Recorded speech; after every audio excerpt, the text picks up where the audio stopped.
నెల్లూరు జిల్లా వెంకటగిరి బాలికల గురుకుల పాఠశాలలో ఆర్వో వాటర్ ప్లాంట్ ను ఎమ్మెల్యే రామకృష్ణ ప్రారంభించారు. టీవీఎస్ సంస్థ 3,30,000 రూపాయల వ్యయంతో ఈ ప్లాంట్ ఏర్పాటు చేసింది.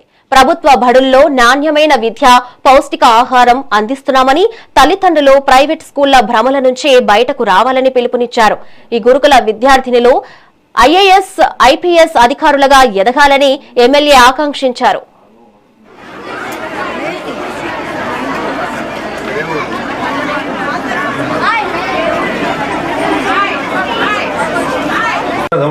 ఈ రాష్ట్రాన్ని పేదరికం లేనటువంటి రాష్ట్రంగా చేయాలనే ముఖ్య ఉద్దేశం.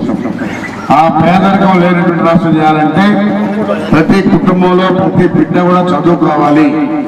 చదువుకుంటే ఆ కుటుంబంలో పేదరికాన్ని పారదోలొచ్చు అనే కాన్సెప్ట్ తోనే ఈరోజు ప్రతి ఒక్కటి కూడా బిడ్డలు ఆరోగ్యంగా ఉంటే బాగా చదువుకుంటారు, వాళ్ళు ఆరోగ్యంగా ఉండాలనే కాన్సెప్ట్ తో ప్రైవేట్ స్కూల్లో 10th క్లాసు ఇంటర్మీడియట్ చదువుకున్న వాళ్ళే ఉంటారు. కాబట్టి మీకు అన్ని సౌకర్యాలు ఉంటాయి. కాబట్టి మీ తల్లిదండ్రులకు చెప్పి ప్రభుత్వ స్కూల్లోనే అందరూ చేరాలి, అందరూ చేస్తే అన్ని సౌకర్యాలు ఉంటాయి, క్వాలిటీ టీచర్స్ ఉంటారు, మీకు చదువు చెప్తారు.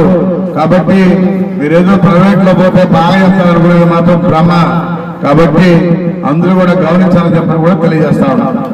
ఈ రాష్ట్రాన్ని పేదరికం లేనటువంటి రాష్ట్రం